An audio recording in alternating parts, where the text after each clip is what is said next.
All right, everybody, back with another one.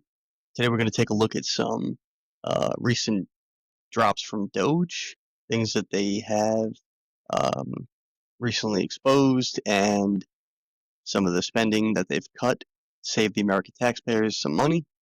We're also going to take a look at a big drop that Trump has announced for tomorrow, Tuesday, March 18th, and some stuff about the Department of Education. So let's jump right into it. So I don't know how many people keep up on this, but Doge is actively working every day, auditing different departments in the government and exposing a lot of the waste and fraud that's been going on, and also finding ways to save the taxpayers' money by cutting a lot of the programs and grants and things that the government has wasted our money on for so long. Um, I think it's just so many things come out that usually you're just seeing snippets of what they're doing because somebody writes an article about it, but they're posting stuff constantly. If you go to the Department of Government Efficiency, um, either website, doge.gov, or their Twitter account, it's the same stuff, but they're posting stuff constantly. So this is within the last week. Marco Rubio writes here, after 6-week review, they're officially canceling 83% of the programs at USAID. And 5,200 contracts that are now canceled spent tens of billions of dollars in ways that did not serve, and in some cases even harmed, the core national interests of the United States. So not only did they waste our taxpayer dollars to the extent of tens of billions of dollars, they did things that actually harmed the country, did things that were actually antithetical to America. It's one thing to get greedy and steal. People do it all the time, even especially if you are in desperate circumstances. It's another thing to intentionally try and destroy the country that you're in, that you're stealing from, right? The hand that feeds you. And at some point, because people will say people are just doing it all for money. But at some point, you have to realize that some people have a bigger agenda. Some people have an agenda where they actually want to see the United States fail. And we don't have to say who those people are. A lot of it is just understood, and it's not a conspiracy, right? China would love to see America fail because if America fails, they're number two in line and they become number one. So it's that simple, right? That's not a conspiracy. That's not something that's far fetched. It's just the reality of life. Each country is in competition with each other. Each country is also working with each other, as trade partners and different things. But they're all in competition with each other to be the best nation, right? And the people of each of the nations in the world are all fighting to be the best nation because they want their lives to prosper as much as possible and as much as America. So it's not a conspiracy to understand that there are people that want to see America fail, but I think it's hard for some people to understand that there are actually people that are inside the United States that are Americans that want to see it fail. Now, you can see on the news, you can see people constantly doing ridiculous things. Like lately, we've seen a lot of people um, attacking Tesla dealerships or cars on the street. And these are American people that are usually attacking a Tesla, which is made in America, with mostly parts made in America. And a lot of times they're driving foreign cars. So their interest is not America. They don't really like this country. They don't care about it. They don't appreciate it. Or maybe they're just angry at some of the stuff that has happened in their life that um, they blame America for. We don't know. I'm sure each case is different, but there are people in this country that want to see it fail, that are benefiting from it. So it's weird because they're biting the hand that feeds them, but at the end of the day, if the hand runs out of food, not only does that create a problem for America, but they will also starve. And then where are you going to go to next? But it's good that a lot of the politicians that are in office now, like Marco Rubio and even in some capacity Elon Musk, um, are actively exposing these people and exposing the way that they've been hurting the American people for so long and taking our money and blowing it on ridiculous programs where a lot of times that money went back to them in some fashion. And that's a lot of what we're seeing exposed now. Here's another one. These cancellations of non-essential grants contracts included $3.2 million to a consulting firm to develop reporting systems to collect data on Justice 40, the EJ scorecard, and another EJECR reporting ask. Lee Zeldin, who's in charge of the EPA now, said he's canceling 400 DEI and environmental justice grants across 9 grant programs totaling $1.7 billion, bringing EPA's total savings to $2 billion. And that's what's cool too about DOGE is what they're doing is actually helping the other members of the government um, fix problems in their department too, like Lee Zeldin in the EPA, Marco Rubio, Secretary of State, and many other departments of government are being aided by DOGE. DOGE is basically doing all the legwork, auditing everything, and then passing it off to them to now fix it. Figure out how they want to regulate whatever situation is going on that they're governing in their position. So it's actually great what DOGE is doing on a much bigger level because they're finally able to work hand in hand with the other departments of government and help them do their jobs more efficiently. And this is another big problem. You have a lot of money that was given out for decades through government grants, where they were just basically coming up with different ridiculous ideas to give people money for. And, I remember years ago, like there were so many things you could apply for grants for. If you had a business, or if you had an idea for a business, or if you had um, some sort of, theory that you wanted to test, like there was always ways to go to the government and request that they give you grant money to see if, what you were doing could be, beneficial somehow to the United States, right? And you can see a lot of these programs now that DOGE is doing all their work. They're getting to the bottom of a lot of this stuff, but just take a look at some of the things that are posted here. This is NIH canceled the following grants: $620,000 to LGBT plus inclusive teen pregnancy prevention program for transgender boys. So the way that they worded this, it looks like there was money given to some sort of program to help prevent transgender boys from getting pregnant. Why is the government giving grant money to a program for this? $699,000 for studying cannabis use among sexual minority gender diverse individuals. I almost feel like sometimes they write these things as ridiculous as possible to throw people off the trail, that this money's probably not going to that program. It's probably not going to anybody that has anything to do with this thing that they're claiming the money's for. It's probably a shell, and it's going somewhere else. And that's just, my opinion, but sometimes these are so ridiculous. It's like the old adage of when you tell a lie, tell it with a lot of details because it makes it more believable and it makes people less likely to call you on your BS about it. It almost feels like that. It almost feels like they're adding so many ridiculous things to it that they're making it to a point where you almost don't even want to question it because a lot of people probably don't even understand what this means. So they don't even know where to begin questioning.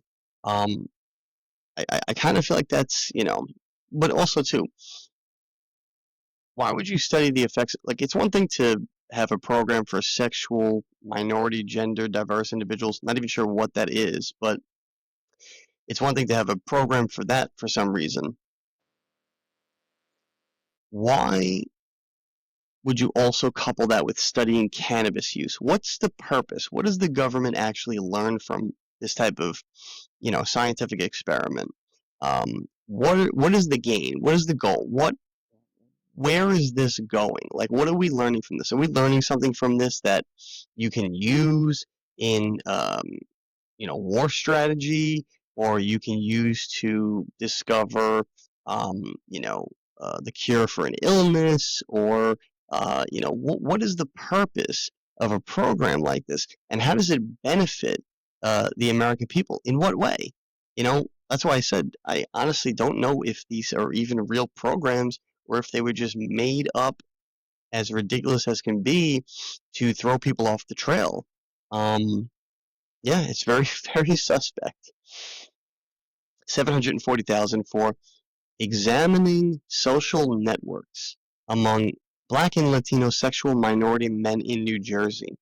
So specifically isolated to New Jersey, and you're examining social networks among a very specific group of people. Again, why? What is the benefit of that? What is it that you're trying to do? Or is this a CIA experiment where they're trying to figure out how to manipulate a certain situation for a certain outcome, and they need to narrow down their research to a specific, group in a specific location? I don't know, but it seems very unusual. And why do you need that much money? $750,000 for this experiment?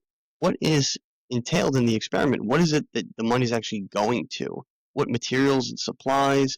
What type of documentation? What type of study program? What employees are involved? Like what is all this? 50,000 for assessing sexual health among LGBTQ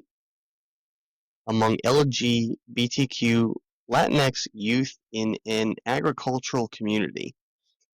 And then 75,000 for researching structural racism. Yeah, I read this, and again, when things seem a little bit too ridiculous, sometimes it's not true. To me, it just screams. It's written in the most ridiculous way. It's the most ridiculous concept because it's done that way by design to throw people off the trail, to make them, not even want to attempt to question this, so that nobody ever bothers them about where the money's going.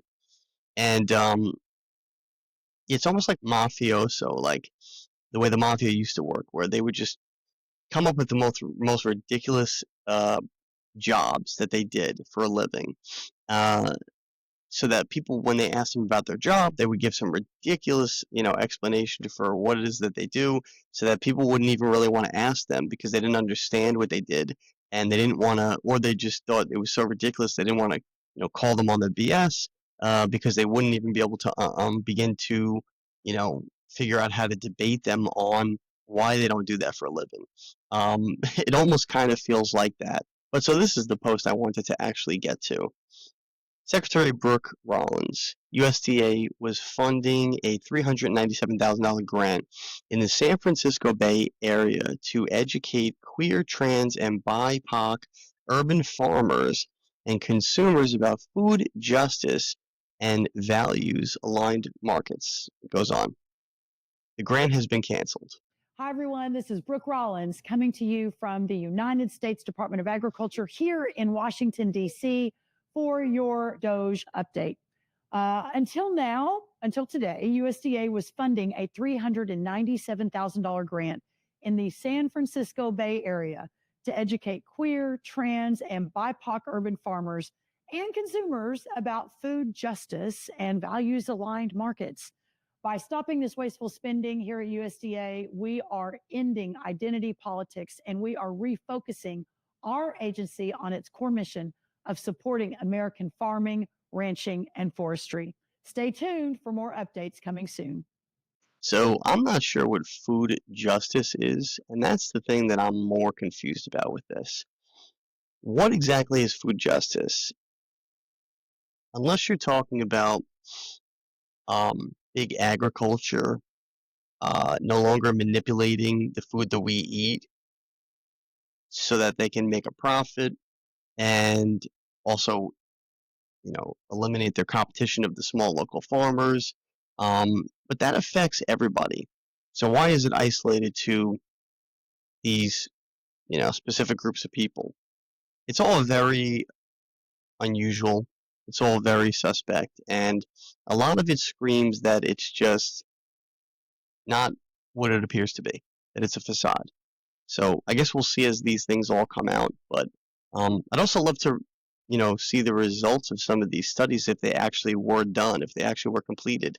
I'd love to see what the results were and see how they might have what was the plan for their theories and conclusions of how they would benefit what in America exactly. So it is interesting. I'm looking forward to seeing more of the stuff that they put out here, but you could check out, Doge's posts on either their website, doge.gov, or X, and you can see a lot of the stuff that they post. They're constantly putting stuff up, things, money that they're saving, and beneficial things that they're doing to help America. So in other news, Trump has finally announced the JFK files will be released tomorrow, and that's going to be March 18th. I'm not going to be able to, check those releases out before this video is posted, obviously, but we'll try and get it on the next one. Maybe we'll do a deep dive into some of the files like we did with the Epstein documents. If you haven't seen that video, go back and look at my past videos. We took a deep dive into the Epstein files that were released.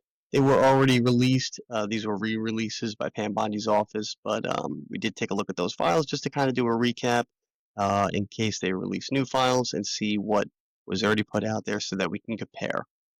But Trump says that the JFK files will be released to the public tomorrow, upholding a key campaign promise. There are roughly 80,000 of them. Now, I don't know if he said that all 80,000 are going to be released, but it looks like the media is reporting on there are 80,000 of them, and Trump said they're going to be released. Does that mean they're all released? Does that mean they're released and not redacted? Who knows? I guess we'll find out tomorrow, but apparently there's going to be a drop for some of them. We are tomorrow announcing and giving the Kennedy files, Trump said. People have been waiting for decades for this. Trump went on to say that a group of people led by DNI Secretary Tulsi Gabbard will be revealing the JFK files. So it's interesting that she's releasing, or her department is releasing, the JFK files, but Kash Patel and Pam Bondi and their departments are releasing the Epstein files. I wonder why that is. We are tomorrow announcing and giving all of the Kennedy files. So people have been waiting for decades for this, and I've instructed my people that are responsible, lots of different people, put together by Tulsi Gabbard, and that's going to be released tomorrow. All right, so there you have it. He claims that he's going to be releasing, through Tulsi Gabbard's office, all 80,000 files.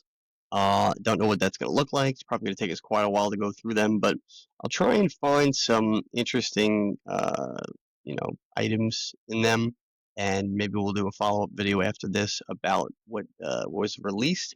I'd be interested to see if they actually release things unredacted and disclose who was involved and who the actual shooter or shooters were, and compare that to the Warren Commission report. So we'll probably do a follow-up video this weekend about that if they actually do release the files, and I'm able to go through them. So St. Patty's Day was one lucky day this year.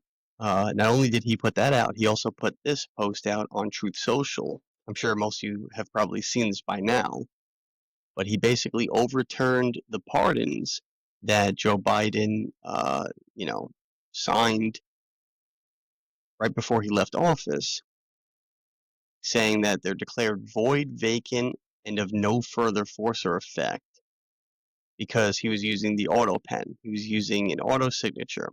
Now, I know that a lot of companies have gotten used to doing this, where they have a digital signature, and we've kind of moved into a world where are further and further away from what they're actually supposed to be. To the point now where you have the President of the United States using like DocuSign. That's not actually allowed. You can't do that. You actually have to have a real true autograph from the president for these documents. That's why you'll always see Trump signing these with a pen, and a lot of times in public or with cameras in the room to fully document that he's the one that's signing off pardons that he gave the select committee and also many others. So I don't know how many that's going to entail. I don't know if that's going to include his son Hunter Biden and so many other people that he pardoned before he left office. But it's going to be interesting because if they can overturn that and the courts will push back from the courts, especially for judges that are anti-Trump, they're probably going to have to take this to the Supreme Court to make a final decision. But as long as he has the power to do this, it's going to be interesting because then it's going to give, many of the crooked politicians that were pardoned that they're uncovering with a lot of this stuff that Doge is finding out. It's going to give the government the chance to actually prosecute them. And this is exactly what the American people want. This is what they voted for. They voted for Trump to not only, go in there and uncover the fraud, but to actually drain the swamp, like he said the first time around that he would do. But he couldn't in 4 years. 4 years, the first 4 years, I think, really was him exposing the corruption in the government because no one had ever actually done that from the inside. People have only done it from the outside. I think the second time, it was kind of meant for him to lose the second time, even though, a lot of people claim that it was stolen. And I'm not saying whether or not it was or wasn't. But I think that the American people needed to have that solidified in their minds that the corruption was exposed, and then you got to actually see it in effect for 4 years later. So it reaffirmed that a lot of that was true, what was uncovered during Trump's term, his first term. I think the second term, it's clear by now, he's actually going to drain the swamp. He's actually going to give the American people what they've been long waiting for, justice, where a lot of these criminals are going to actually be brought to justice. Now, some people think that means the most ridiculous things that may or may not actually come to fruition. And I say ridiculous because they seem far-fetched. They seem like they're not plausible today, or at least for the last 20 years, because the corruption has gotten so bad and the infiltration is so deep. It almost seems like no one was ever going to be held accountable. But I don't think that everybody's going to get to see some of the things that they want to see. I don't think every single politician that is guilty is going to go to prison or is going to be tried for treason and all kinds of, things like that. But I do think we're going to see justice with a lot of people who have committed these crimes and these fraud in the government. And it's rightfully so, because you can't just expose people and not actually prosecute them. Perfect example is that show To Catch a Predator.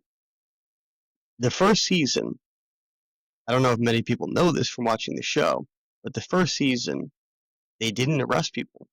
They were just doing a show where it was like an undercover hidden camera show, exposing the people who were talking to people who they consciously thought were underage online, and chose to meet up with them in public to have a sexual encounter. So they were actively committing a crime to have sexual relations with a minor. And Chris Hansen, the host, was the one who would come out, expose them with the cameras, and the idea was kind of shock appeal and also to, shame and embarrass them for the world to see. But then at one point, I think he was contacted by the police, who explained to him, these are crimes, and these people are committing felonies, and you're documenting it on camera and getting them in the room. You can't just let them go. That's an opportunity for us to arrest them, like a sting operation. So from the second season on, it might have even started a little bit towards the end of the first season, I don't remember, but from the second season on, the police got involved and started arresting people. And that's where you started to really see an impact, because people started realizing they were going to be held accountable for their crimes. And for a while, it scared a lot of, perverts and pedophiles who thought that this could be their opportunity to one day, meet somebody online that they thought was underage and then end up on Chris Hansen's, show to catch a predator. It was scary for them. So it actually worked. It actually deterred a lot of people from doing this type of stuff, because they thought that, there was a chance that their entire situation would be exploited for the world to see, and they would get arrested and go to jail for their crimes. And you would see it. You would see it sometimes with people where they were hysterical, crying because they got caught. And they were being arrested, and they knew their lives were, ruined. There was even a time where a politician, I remember, I think he might have been in Texas. I'm not totally sure on this, so don't quote me. You can look it up though, and if I'm wrong, put it in the comments. It was a politician or somebody, a judge or somebody in Texas, I think, who got caught, and they basically couldn't air the whole thing, but um, I think he was held up in his office or his home or something, and didn't want to come out because he knew what the repercussions were going to be, and that his life was basically, ruined from this point on. So I believe he killed himself. I don't remember, again, every detail because it was many, many years ago. But I remember there being something to that effect, where it was a very, very big, dramatic situation. And from that point on, I think the show kind of started to fizzle out, because I think that it brought too much heat. And then it got to the point where they started realizing, oh, politicians or people at high levels were connected to some of this stuff. Um, but that is why you need to serve people justice, for their crimes, because they can't just get away with it by you exposing them. They have to actually be punished for their crimes, so that they don't continue to do what they're doing, but also it deters other people from committing those same crimes. So I don't know where all this is going to go with the pardons, and I don't know exactly which ones are going to be voided, and open up the opportunity for, lawsuits and actual justice. But we're going to see. This is going to be a big step forward if this all goes through and is, perfectly successful, unchallenged by, the courts or whatever. We're going to see where this leads, and I have a feeling you're probably going to see some people get charged with crimes for this, and maybe some of the stuff that Doge is uncovering as well. But this is really what I wanted to get to. And there's a lot of heat around this, because I think there's a lot of people in the Department of Education collectively, but a lot of teachers, a lot of parents even, that are afraid about Trump wanting to actually get rid of the Department of Education. Now, this is a post on his account for Truth Social, so you can go back and look at that. But basically, it's an article about it. Trump is right. The Department of Education must go. So a lot of people are not aware, but the Department of Education was actually created in 1980. So it's not something that we have had in America since, its founding, or even the majority of the 1900s. It was created towards the end of that century. And basically what it did was it centralized education in America. And see, that's a lot of the stuff that you're seeing, um, and why Trump is talking about getting rid of a lot of these things, is because it did the opposite of what the Constitution states that the federal government is allowed to do. The federal government has a select amount of powers that, and certain departments that it could create to help manage the government on a national level, which is greater than what any individual person or state can do. It's the bigger picture. But outside of that, all of the power is reserved to the states. They're supposed to manage most of what the day-to-day operations of America and the governing system is. It's done this way and designed this way by the founders on purpose, because it stopped everything from becoming centralized, right?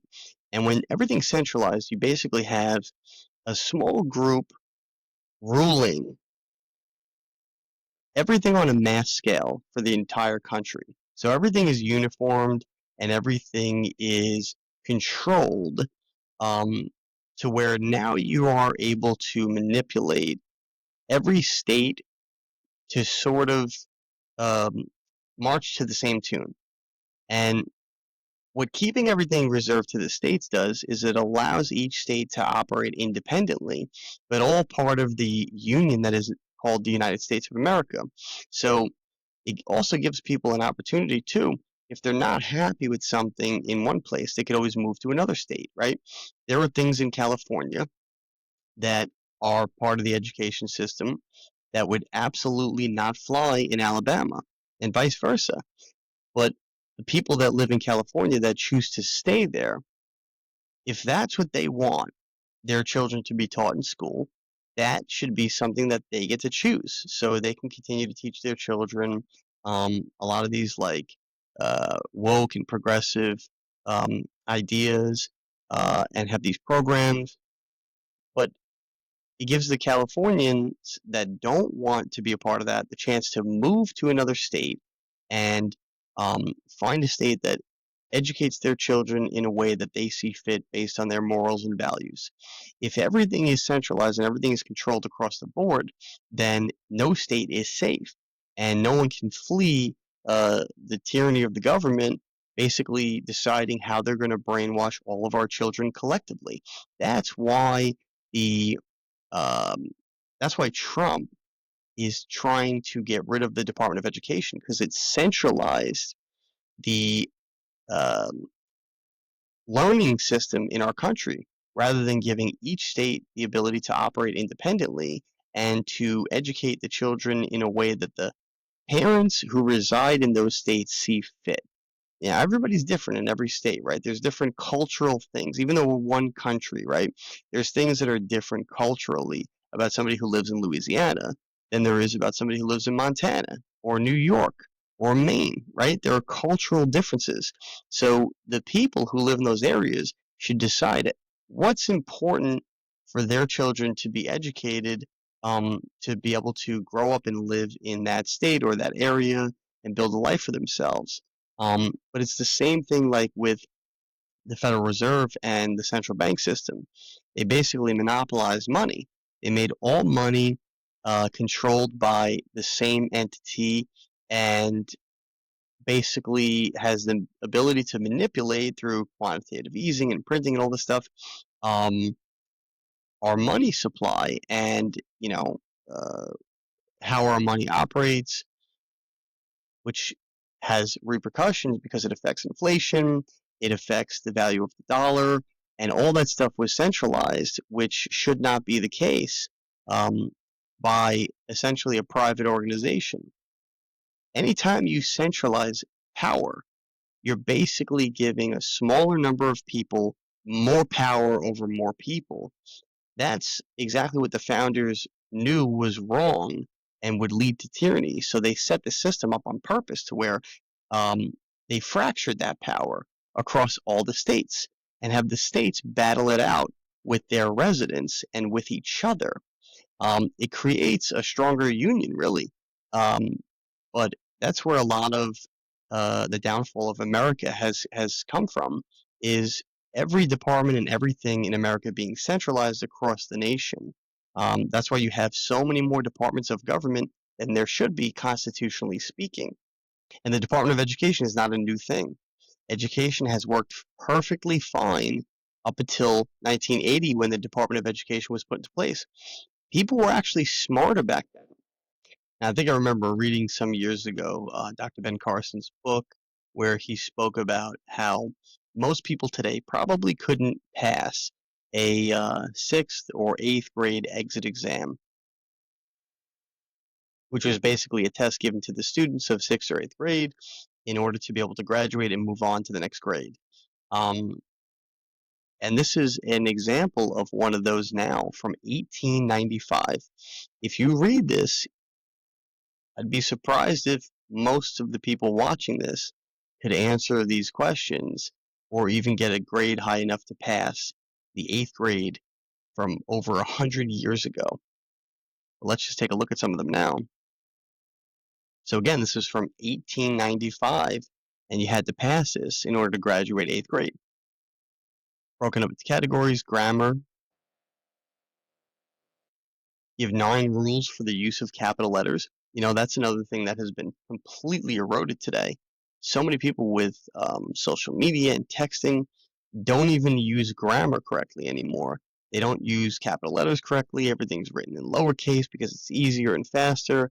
And it's actually eroded our understanding of language so that we don't even really remember what the proper uses of things are.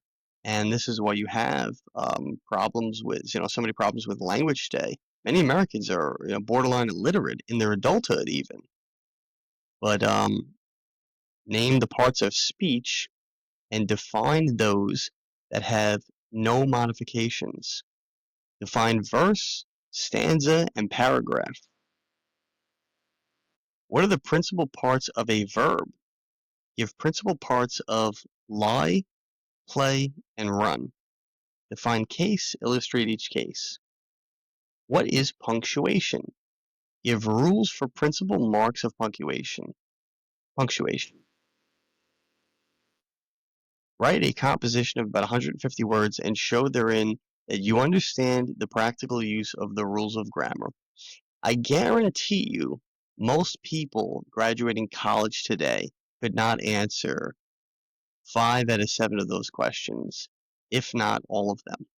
And that's pretty sad for the state of our education today, especially if we have this big, amazing Department of Education that somehow makes education better because we've been able to, um, federalize it across each state. So then how come everybody in every state coming out of college or high school is not smart enough to answer these questions from an exam for 8th graders from over 100 years ago? Clearly, the Department of Education is not working. Arithmetic, name and define the fundamental rules of arithmetic. And then you have some problems here to solve.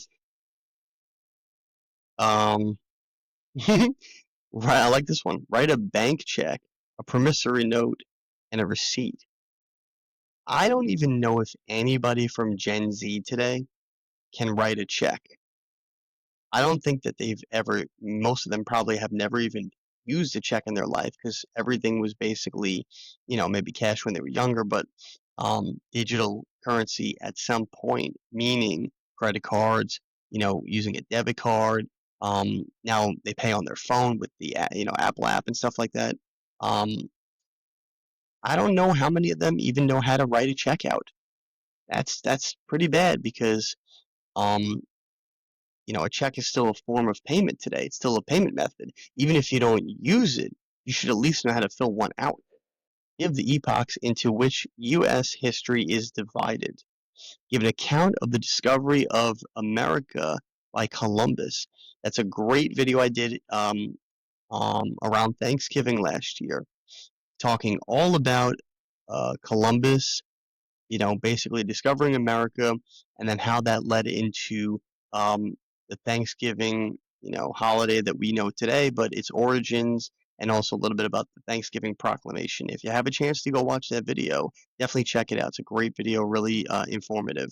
But yeah, most people today, I don't even think know anything about Christopher Columbus except the names of his 3 ships, and that's probably just because of that stupid movie Step Brothers, where they sang about it in some song. But other than that, I don't even think most people know anything about Christopher Columbus or his journey to America and all that it entailed, which, by the way, had a lot of Christian roots in it and was basically, called by God to discover America, which would be the official home for Christians. And that's why this country was founded on Christian values. That's where it all stemmed from, which eventually carried over to the founding fathers when they put this country together. And you can see that in all of our founding documents. But most people today do not know anything about that, which is crazy because it's a crucial part of our history. It's the beginning of it before everything. Relate the cause and results of the Revolutionary War. I've seen Mark Dice do videos of this, which were hilarious and really also sad at the same time. Where, shout out to Mark Dice, by the way. Where he would do like man on the street and go and ask people in California who won the Revolutionary War or something like that. Maybe the Civil War, I don't remember. But it was amazing how many people did not even know who was in the Revolutionary War, who fought it, and what the outcome was. Absolutely unbelievable that you live in America and you don't know the answer to that question. Really shows that the centralizing of education in America really has not helped much.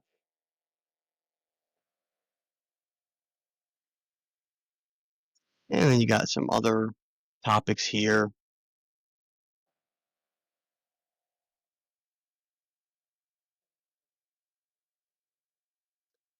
Another big thing too, geography today. Many people are, um, you know, staunchly on one side or the other with these wars that are going on, Russia versus Ukraine, Israel versus Palestine, and many people who are um, aggressively for one side or the other cannot even point out where that country is on the map. And they are so adamantly for or against them, um, which again is sad today that many people don't even know basic geography. But you can take a look at this yourself. This is from an actual NASA.gov website.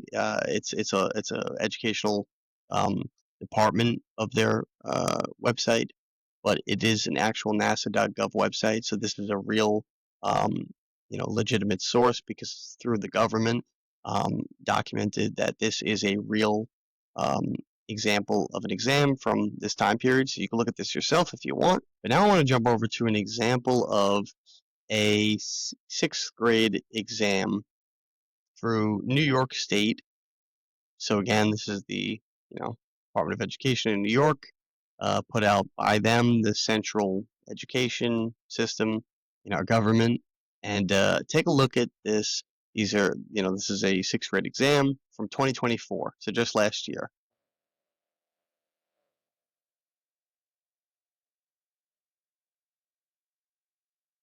Now, for context, there is some stuff you have to read, some reading material, a few pages up that go with these questions. But I just want you to take a look at some of the questions and the way that they are worded.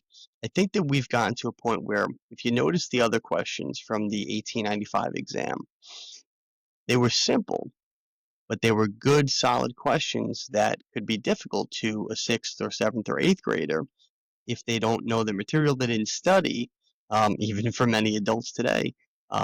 There were questions that would be difficult if you didn't study, but also important to know for life. And some of that applies to today. Many of those things maybe don't apply anymore because we don't live like that. We're 100 and something years past some of the stuff that they did at that time, so maybe not all of them apply.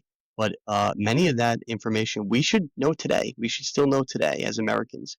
But I think that we've gotten away from um, good, logical questions that are actually useful to know to apply to life after you get out of school, to a lot of word jumble questions where they just try to make things sound smart or sound, um, you know, difficult to answer in the way that they word them. And it's almost like they purposely trick people. Not to mention, we went from questions that were flat out questions. You had to answer the question, and a lot of it was you had to give like descriptive answers, to multiple choice, which is basically making it easier for people, but also at the same time confusing them because they're wording the question in a way where it's sort of confusing. And if you don't read it correctly, it could actually, you know, they could actually mean one thing, but the way you read it to where another answer looked like it fit that. This is done by design to purposely make it harder for people to pass these exams because we've made everything about tests and how high your test score is determines how smart you are. There's no proof of that. In fact, I think statistically speaking, many A students go on in life to make less money than many B and C students because many B and C students typically innovate, they pioneer new things. They're the ones who start major companies. A lot of them are entrepreneurs. Many of them are known for inventing things and creating things, um, and a lot of dropouts have become super successful in this country. If you look at a lot of the top 500 companies on the stock market, some, if not many of those people have dropped out of college or do something completely different than what they went to school for. So and not many of them are A students as far as I know. You can even especially look at this with a lot of the people who founded some of the big tech companies over the last 20, 30 years. Um, you know, uh, the A students don't typically go on to be the most successful. So if that's the case, then tests are not the best way to determine intelligence, right? But take a look at some of these questions. Their orange and black wings color the sky like an explosion of confetti. What is the author's main purpose for using this sentence? Describing a feeling of excitement while watching butterflies, to indicate the direction of the butterflies will go as they travel, to describe the large number of butterflies taking flight, to indicate the distance the butterflies will need to travel. Now, you would have had to read that section above in order to, it says right there, paragraph 8, in order to understand the context. But tell me how that question allows the student to answer that the answer, it will be beneficial for them to carry through life. The other test asked questions that were actually useful for somebody to carry on with them through life. Now, these people graduate 8th grade, and then they could take that knowledge with them to high school, then maybe college, but also apply it to themselves as an adult in real life, right? Um, this type of questioning doesn't give a child more wisdom or knowledge. It just puts them in a position where if they answer the question correctly, they got it right. And if they get it right, they get a higher score. And if they get a higher score, it means they're smarter. That's not the case. And this type of questioning is nonsense. It doesn't really teach the child anything useful that they're going to use in real life as they get older. It's more important that a person that's an adult knows how to write a checkout than knows how to answer this abstract question. According to the article, zebras and wildebeests are similar because both animals walk right after birth, migrate for the same reasons, live in small groups, eat the same type of grass. Now, again, maybe this is something that would be beneficial to somebody who comes across a zebra in their life, but most people in the world will probably never see a zebra in person, and it almost serves them no purpose to know the answer to this question. You're not gonna, need to know this in order to hunt zebra so that you can eat and have food on the table for your family. Um, it's really an irrelevant question. It doesn't really um, teach the child anything that's going to be beneficial in life. Now, granted, a lot of this, again, like I said, is based off of reading material that you would have to read in order to know the answer to some of these questions. But it's the questions themselves that are not beneficial because they don't actually teach the child anything or allow them to, retain information that they can carry with them throughout life as they get older and actually apply to their adulthood. So again, you can read that on your own if you'd like. I showed the cover in the video. You can go back and take a look at that, or just take a look at exams, grammar school or middle school exams for the state that you live in, and kind of compare them to an 1895 exam. But yeah, these you know the education system in this country has clearly gone down. America has sunk on the list of countries by education, by the students' success in school. We're way down further than we should be for a country that is this prosperous and successful. We're the world's number one superpower, but our children are not learning and growing with their education as well as many other countries. So we're clearly doing something wrong.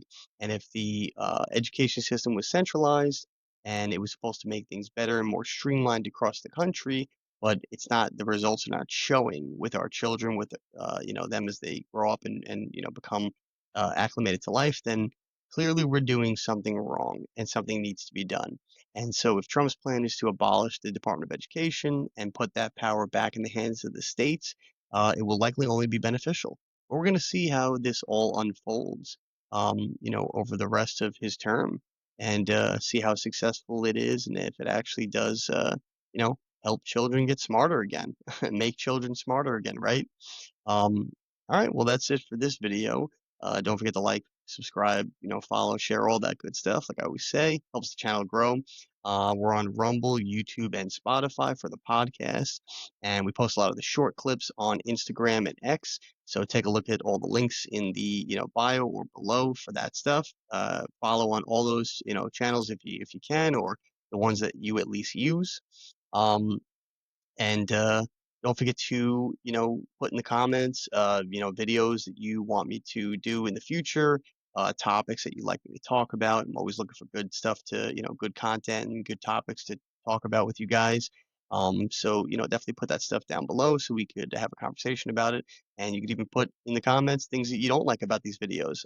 More than, happy to welcome any criticism and talk to anybody. You don't have to agree with me. This is not a, I'm not trying to have everybody think the same way here. I'm open to discussion and hearing things from a different point of view.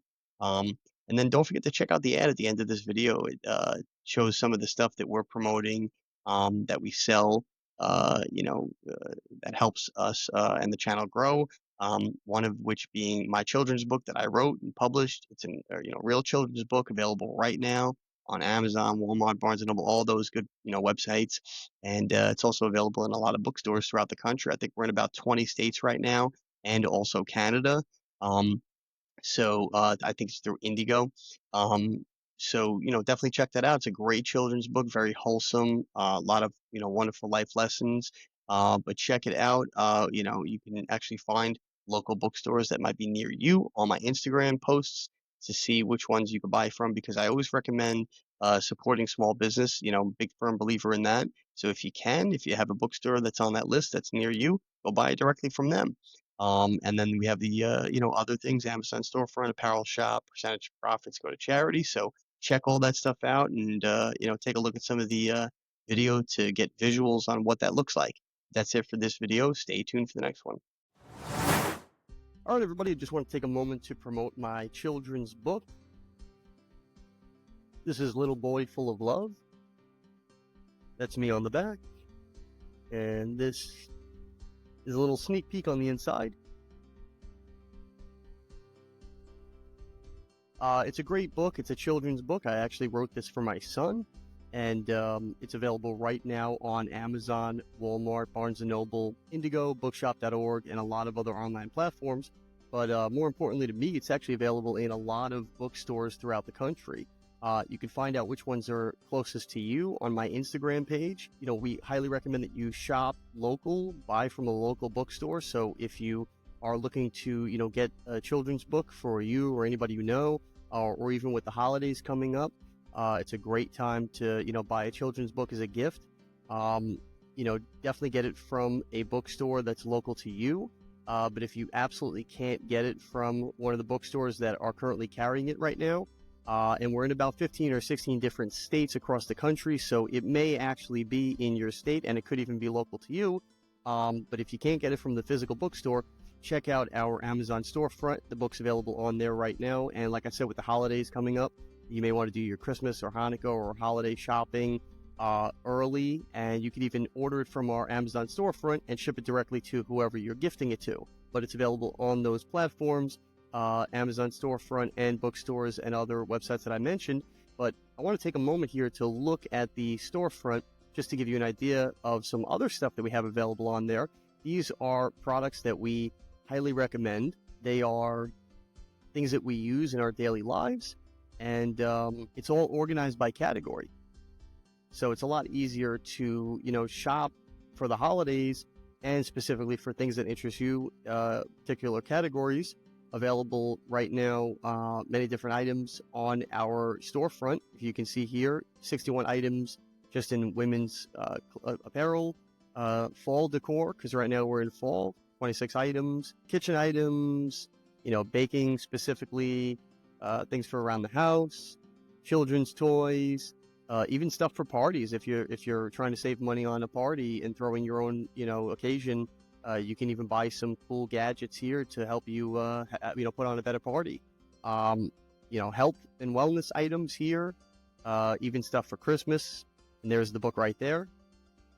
So you can get it from the storefront. You can get it from the bookstores, like I mentioned.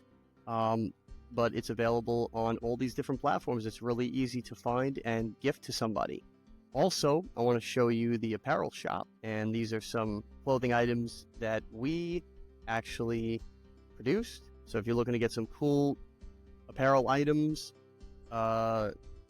shirts, hoodies, long sleeve, short sleeve, leggings, even accessories, cell phone cases, women's makeup bags, fanny packs, coffee mugs, all different types of stuff, even some, art, all different categories here, apparel, homeware, accessories, drinks, even digital items. It's all on this store, healthybodygoodssoul.com. Anything that pertains to you or somebody that you're looking to get a gift for the holidays. A lot of great designs on here, a lot of cool designs that we actually custom created. Stainless steel water bottles, especially now with the fall and winter. A lot of cool hoodies and long sleeve shirts. This is a really cool one, I think, for women. The original Be Your Soul apparel, that one's actually really popular. People tend to like that. This one's one of my favorites. The free shirt. It's the American flag and it says free and that says not property of the United States government. That one's pretty cool.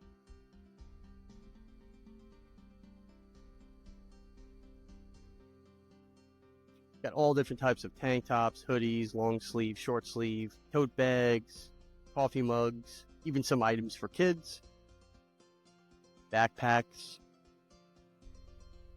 So if you're the type that likes to, plan ahead, I would definitely recommend ordering from the Amazon storefront or the apparel shop within the next couple of weeks to get everything in time for the holidays. Use code SAVE15 on the apparel shop to save 15% off everything on the storefront. So order within the next week or two and you'll definitely have everything in time for the holidays. Definitely check out all the links to everything, the Amazon storefront, the book, and the apparel shop in my bio on all my platforms, Rumble, YouTube, Instagram, Spotify. But you can also find them in all the show notes for every episode that I post and get all your orders in time for the holidays. All right, that's it for this video. Don't forget to like, follow, subscribe, share, all that good stuff. It helps the channel continue to grow. And put in the comments things that you would like me to talk about and make videos on for the future. And I will definitely do my best to do that. Stay tuned for the next one.